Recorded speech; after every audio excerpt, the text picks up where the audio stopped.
Përshëndetje. Nëse sot mungojnë parat për ndihmën ekonomike, për barnat, për fermerët apo për pensionet, arsyeja është e thjeshtë. Parat e shtetit shkojnë në duart e pushtetit. Partia Demokratike ka kryer 10 denoncime që lidhen drejt për drejt me Akshin, ku është evidentuar qartë klientelizmi dhe abuzimi sistematik me fondet publike dhe prokurimet.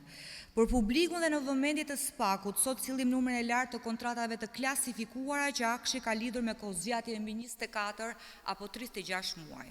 Këto kontrata kanë nisur pas marrjes detyrës si drejtuese Akshit nga zonja Mirlinda Karçanaj.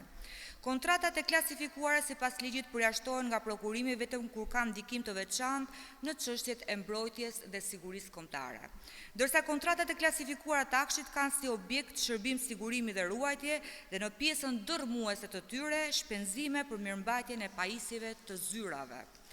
Sipas të dhënave zyrtare të Spending Data nga viti 2016 deri sot, pra për 10 vite, shqiptarët kanë paguar plot 104 milion euro për kontrata të tilla. Pa asnjë njoftim publik, pa transparencë, pa publikuar të dhëna dhe drafte kontratash dhe përmes kontraktimeve të mbyllura pa garë, rezulton se pagesat më të larta për kontratat e klasifikuara nga Akshi kanë shkuar për ABS SHPK, e cila ka përfituar 17 milion euro kryesisht për shpenzime mirëmbajtje të pajisjeve të zyrave. First SHPK 18.5 milion euro, nga cilat 3.5 milion euro nga Akshi dhe 15 milion euro kryer me një pagesë të vetme nga Autoriteti Kombëtar për Certifikimet Elektronike dhe Sigurinë Kombëtare.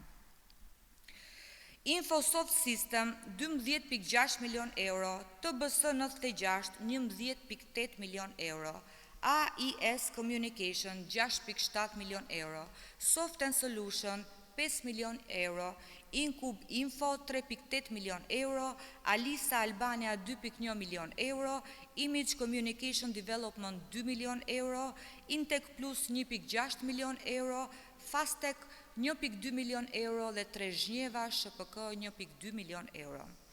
Partia Demokratike i kërkon SPAK-ut të finalizojë hetimet për Akshin duke marrë konsiderat kontratat e kategorizuara si të klasifikuara dhe hetimi të shkojë tek Edi Rama, si e prori i Akshit dhe përgjegjësi kryesor për planifikimin dhe organizimin e këtyre skandaleve që kanë sjellë si pasojë shpenzimin e miliona eurove të shqiptarëve. Shqiptarët kërkojnë drejtësi dhe ajo nuk mund të ekzistojë për aq kohë sa Edi Rama nuk i dorëzohet drejtësisë. Faleminderit.